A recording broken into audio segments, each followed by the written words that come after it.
Right, our last speaker for today is Thomson.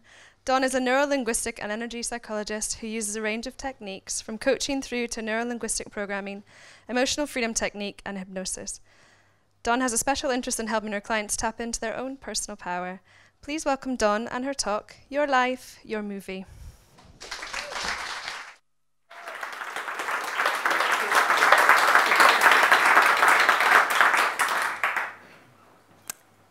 It's Friday night, and you're out with your friends.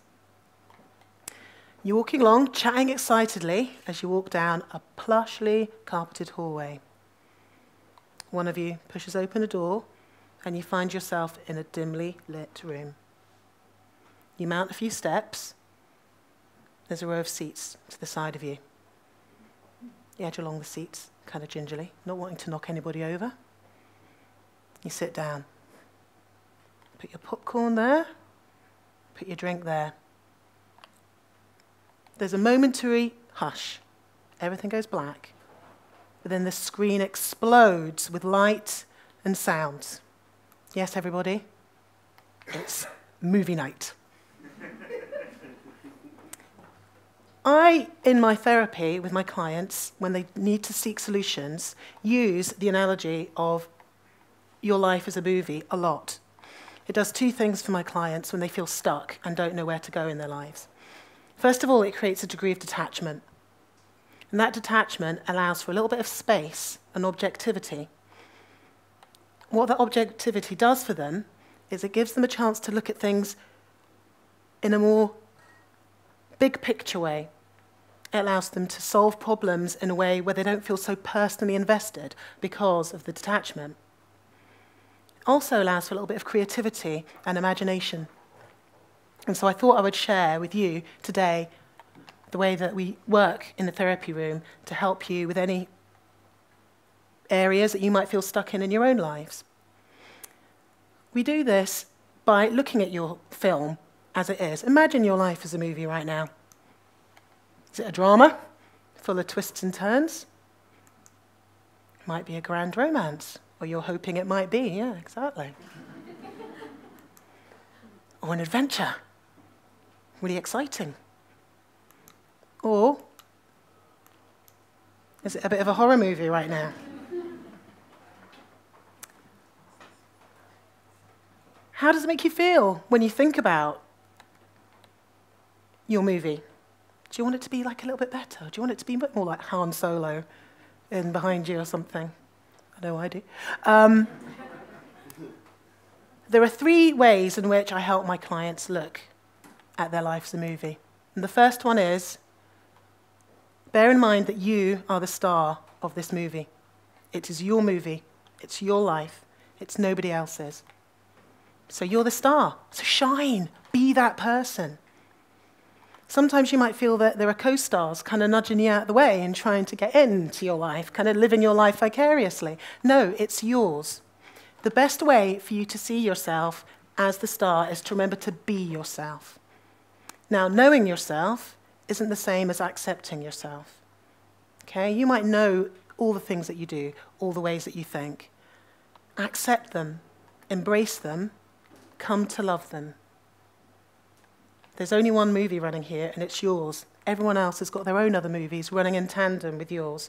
Claim it and make it the life that you want it to be. Okay? I'll just go back to that second to tell you a little story about myself. I was bullied quite a lot at school, at high school. I was bullied by the black girls quite a lot for being too white. So immediately they put an expectation on me that I didn't even know was there. I was too white because, as you can quite clearly hear, I spoke too posh. I played the cello, which was pretty dorky when you're dragging a big, long, body-sized coffin thing behind you every Friday. And I was in the top set for all my classes. Not good. Considered too white. I was bullied by the white girls. Probably for the cello thing and being just a bit dorky and, you know. So rather than letting my light shine, I kind of shrank and I didn't know who I was meant to be, and it was quite a tough time for me.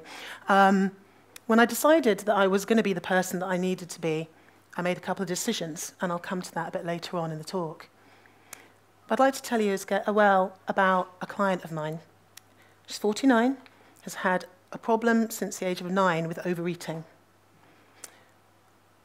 As we helped her release the blocks, which is what we do in the therapy room, release the blocks to get to your authentic self, the first thing she realized was that she had stuffed down her authentic self with food, because her parents trained her and taught her that to think of herself and to express her authentic self was selfish and self-centered, and they didn't do that.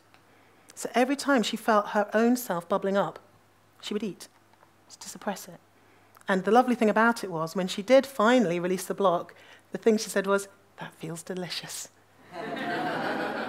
Really nice. Number 2 on our list of 3 is that actually you write the script. You're creating everything that happens in your life. Is the story of your film right now your story? Is it someone else's story? It might be inherited from something that your parents said or something that a teacher decided would be your story. It could have been anything. But are you really living the life you want to live? For me, I had a client come in, and he was running a script that was just so debilitating and restrictive for him. He was in his mid-50s, had run a business for 25 years, which he out and out hated. It was a family business. His father ran the business, and he was very distant. His father told him he would amount to nothing. So he spent 25 years trying to prove to his father that he could do this job that his dad expected of him. He was living to his dad's life script, to the point that when he came in to see me, he felt he had 3 options open to him. He could go under cover of darkness and burn the whole business down. He could gun down all his staff, which wasn't that helpful, to be fair, or he could commit suicide. Those are the only options that he felt he had open to him. Again, working with him, he now has managed to realize that he can put away that script, ball it up and throw it away. It didn't belong to him ever. The sense of freedom that he's got now in creating his own life script is immeasurable.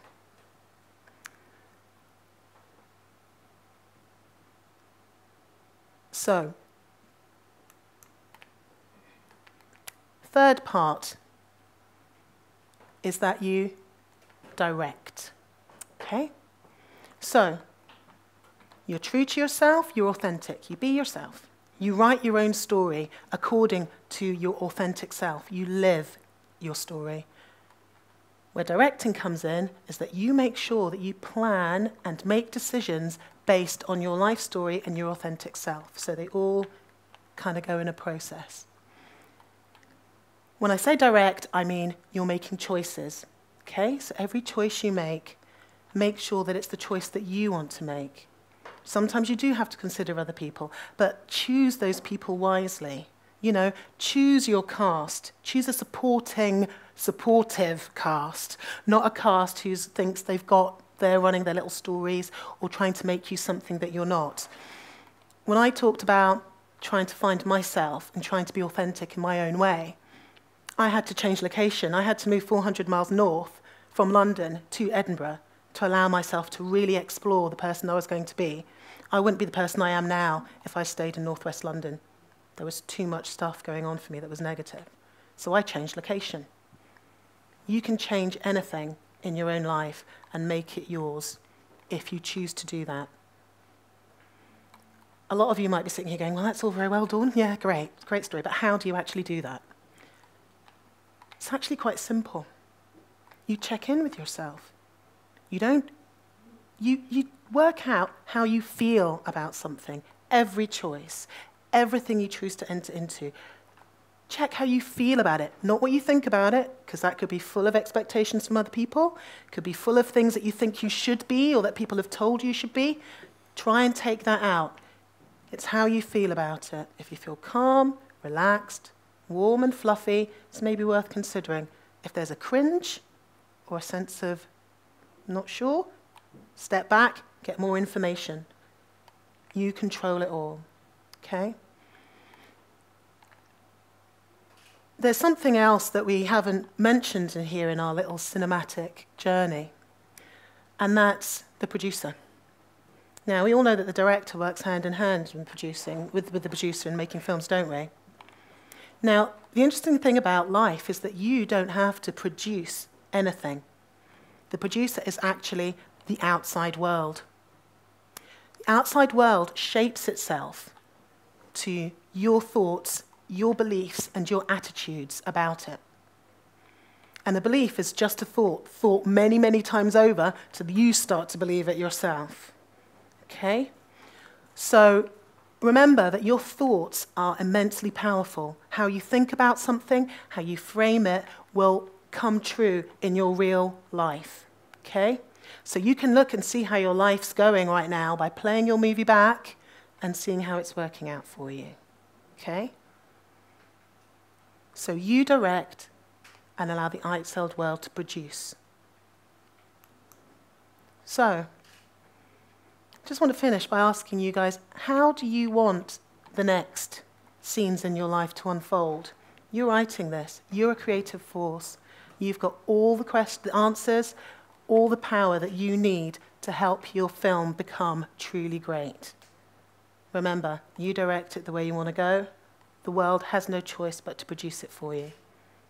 So enjoy your movie.